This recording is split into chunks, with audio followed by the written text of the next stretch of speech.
All right, left-hand one. Yes, the ball position, I think for you said middle. Probably a little bit back of middle. I think if you've been a little bit of a danger hitting the ground Yeah. behind the ball because your movement going back, if your head's moving in this direction, or your weight's moving in this direction, or your weight's not moving correctly, so it gets thrown back. That's probably more the point. You'll tend to put the ball further back as a sort of like a fail-safe to sort of mask it and stuff. So takeaway's good here now. All your weight now is moving off the ball, but never kind of re-centres until you start the club down, does it? So you can see yourself moving there now. I think that's only a slow movement, okay? And the length of swing instead is fine in terms of half feeling or short feeling. If you look at this practice swing now, as you get here, there's a start there. See that? Yeah. You're starting to shift the weight now before that club comes down. Yeah. Whereas this one, you haven't done it. So when you start putting the power on now... where the knee is, can't you? Yeah, you've already started to shift into that wall we've talked about in the past. As you get to here now, as you start putting speed and power on, you haven't shifted left. Now your knee starts going, but you've already got a lot of club head speed thrown down, which is why when people make practice swings, they go, I wish I was really good with the practice swing. We do practice swings massively slower. Yeah. So the element of speed that's throwing you that way is gone. Hence why your practice swing will always seem easy. You can strike the guy. You see guys on the range, they're sort of going... so rhythmical and so smooth and really slow. Yeah, of course, great. If you made a swing of that speed, the ball go about 50 yards. When we add speed to it, you can see your body now, you start moving here now, but the club head speed's increasing, and there's the head movement back behind the ball. So there's your impact. And we can see now at this position, I clear all these lines, that's basically the middle of your hands there. Yeah. Then most of your hands there is covering your right thigh, your left thigh is basically fully exposed to the camera. We can see everything there, okay?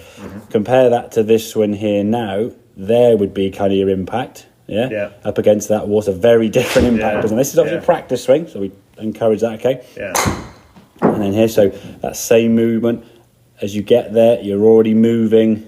That one probably wasn't, I wouldn't say it was bad, but not as good as the first one, I would say, which is okay. I mean, it's never going to be every time perfect. And this is why you sort of lost a bit of balance through the ball there. And then we step to the golf ball now.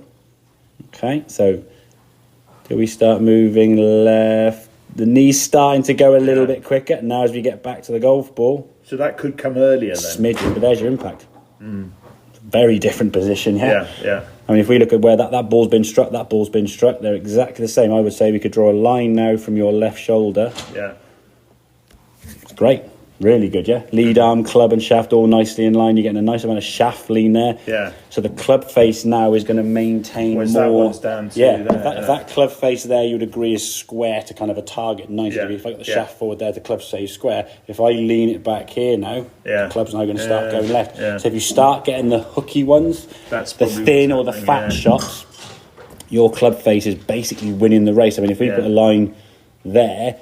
Your club face, when you come to the golf ball, has already gone through it before your hands. I mean, the club at the moment is over here somewhere, so that club's won the race massively. Yeah. This one, your hands are already on the line at impact, so you're maintaining that lead where the hands are staying in front, the body's staying in front, the hips are moving forward. Yeah. You're just getting in a better impact position. Ball's going straighter, ball's going in some ways further because you're not trying to whack it so hard. But the club loft now is being used rather than if you add loft, hands behind the ball adds more loft as well. Yeah. And then from here, what you then used to do is obviously move a lot to the left. That wasn't too bad, but I think from there you're probably a little bit kind of going that way because you're used to being way back here and then having to move 2 foot to make the follow through look. Oh, it's in a good position. Whereas that end position looks better than that one. Yeah, well, that's the thing because you're used to getting from way back over here somewhere and then just moving as far left as you can to kind of cover up what's gone wrong. Yeah. When you hit a golf ball, your weight's moved left before impact, and then when impact happens,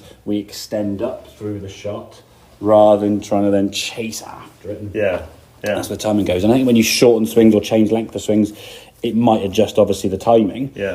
Yeah, I think your length of swing being what you felt was a half swing or a shorter swing, that's perfect length for a 7-iron there. Yeah. I mean, a 3 would be or drive a bit longer, but in terms of length of swing, that's absolutely fine. You're not going to lose yardage with that, certainly. No. So.